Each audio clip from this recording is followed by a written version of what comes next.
First of all, just wanted to do one very brief slide about the British Council. So we're the UK's international cultural relations organisation. We've been working for more than 80 years now, and everything that we do is about building trust, building relationships between the UK and other countries. And we do this through arts work, through English work, through education and science. We have 218 offices, probably give or take a few there, in 109 countries around the world, and many of the people are here today. And one of our charitable purposes is to encourage cultural, scientific, technological and other educational cooperation between the UK and other countries. So it's really enshrined in our charitable purpose that we can work in this area. So straight on to the Newton Fund.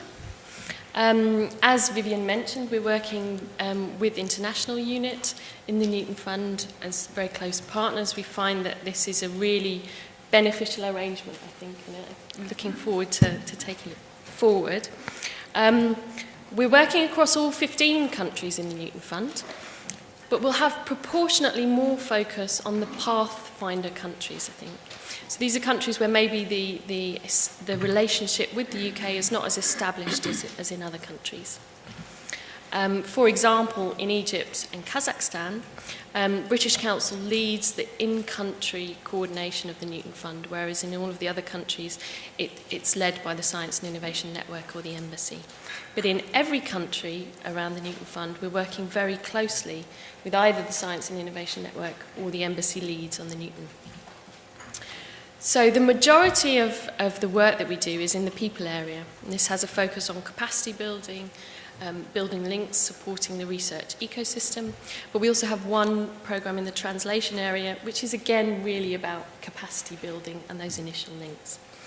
And I think it's fair to say that all of the British Council programmes in this area really aim to lay the foundations for deeper engagement, which could then be taken forward through the other Newton Fund mechanisms, or indeed other mechanisms like Horizon 2020 funding.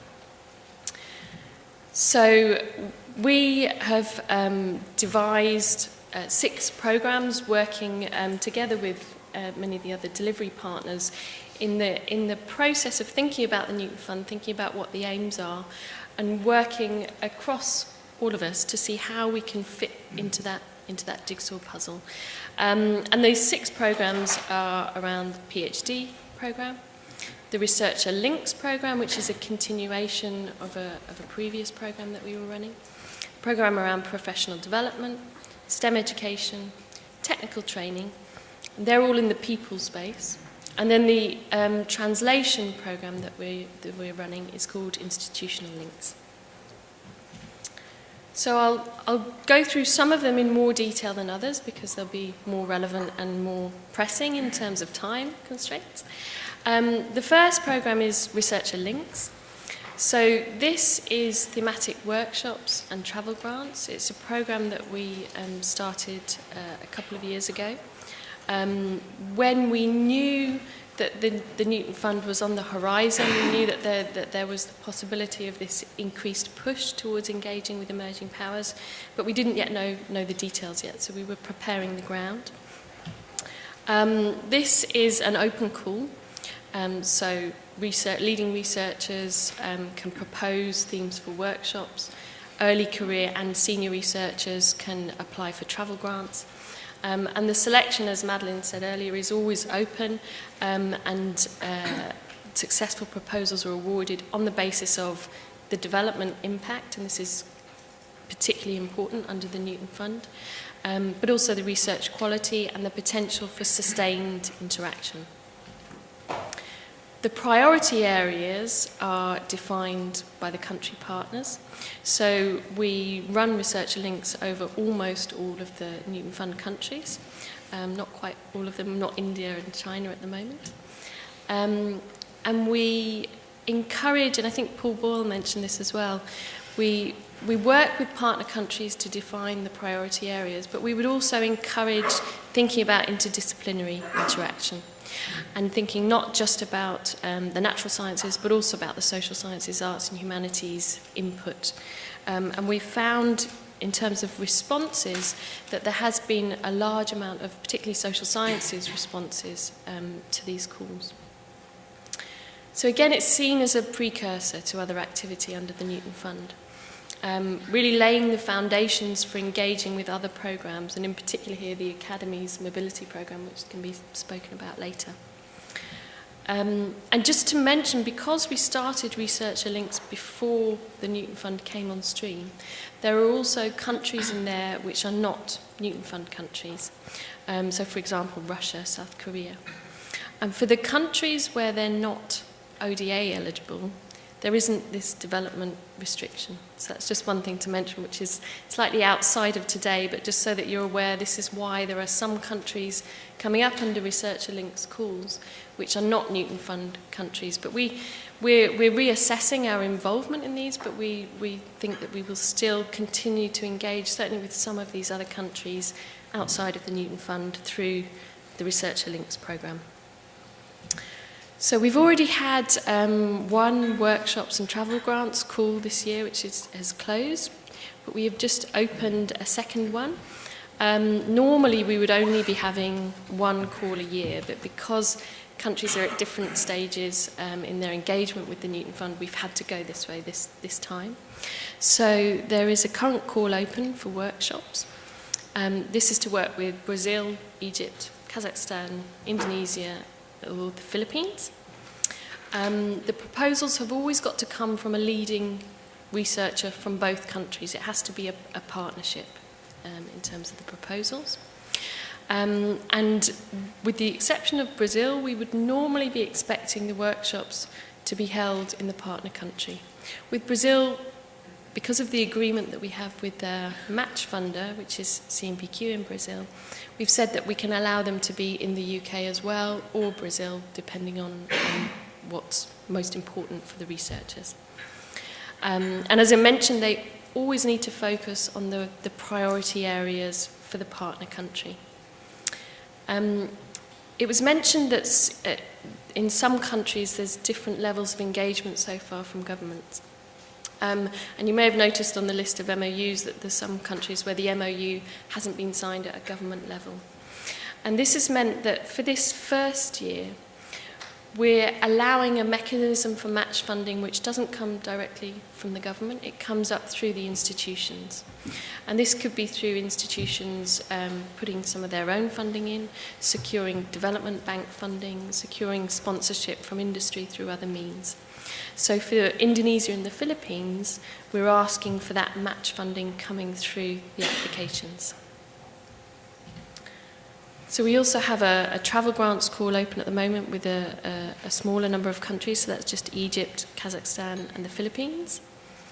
And Kazakhstan also has a longer-term postdoctoral call for postdocs from Kazakhstan to come to the UK. So I know one of the things that you'll probably be thinking looking at this is it's very complicated, it's mixed geometries, different things happening in different countries. And we're trying to streamline, but we also have to be responsive to what our partners need and how we can respond to their needs in the most appropriate way. So the deadline for both of these calls is 20th of November. The next programme that I want to mention is institutional links. So this is under the translation pillar, but it's still very much with a focus on building initial links, capacity building. This is grants for research and innovation collaborations. And whereas Researcher Links has a focus on the individual researcher often, this is a focus more on the groups, departments, institutional level. Again, it must have potential for beneficial impact, that economic, social impact for the partner country. And because it is under the translation strand, it's also encouraged to bring in industry, SMEs, NGOs, any associated partners who can support that research into impact agenda. And this is because it's also seen as a potential precursor to some of the other calls that will be brought out by Innovate UK, for example, or through other funding mechanisms, where there's really a focus on translating research into benefit for the people on the ground. So the values of these, again, they vary from country to country depending on the partner funder, but they're between £30,000 and £300,000 per grant, and the maximum duration is 24 months. The current call covers Brazil, Egypt, Kazakhstan, Malaysia, Indonesia, Vietnam, Philippines, Colombia, Mexico, Chile, and hopefully Turkey. Turkey is in italics there. We are still waiting for a bit of paper to be signed on that. We hope that that will be announced soon, and we'll be pushing out an additional communication on that tomorrow, probably.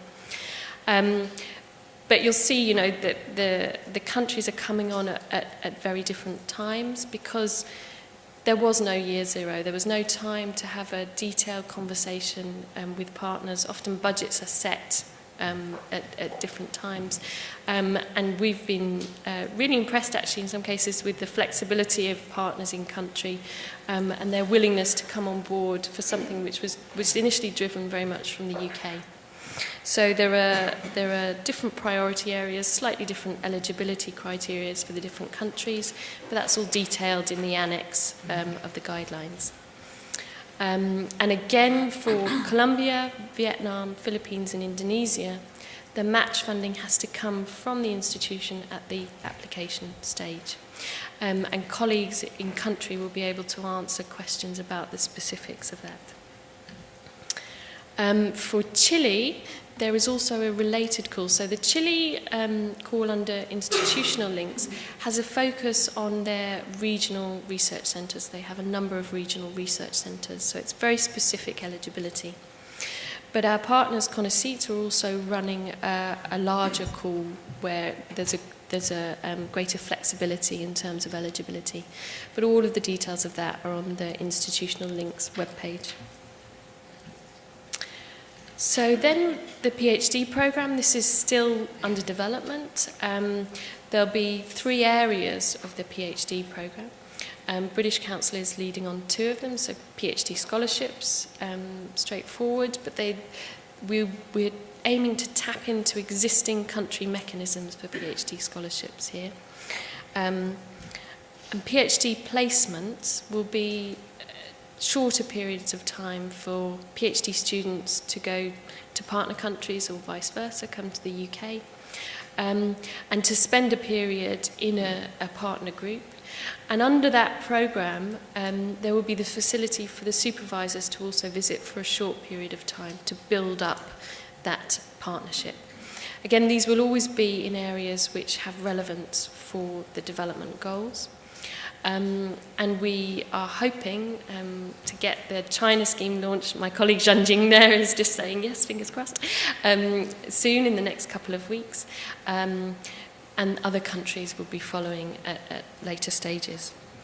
And the third area in this, which is being run by RC UK, so I'm not going to talk about it in detail, but I wanted to mention it in the context of the PhD programme, is the PhD partnership. So this is longer-term strategic partnerships at the institutional level, where there'll be more flexibility, more possibility for 2-year programmes where there's various activities happening, and with a real focus on the PhD training, but I'll let Sophie kind of talk about those in detail.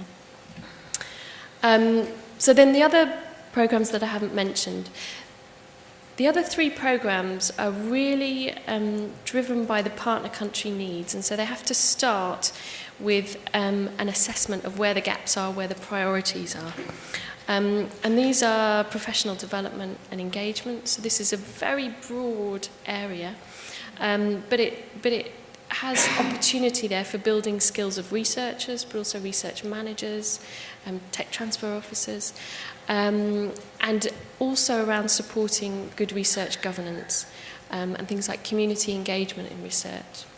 But this really has to start from the perspective of our partners in country and their demand for how the UK really can support their agenda.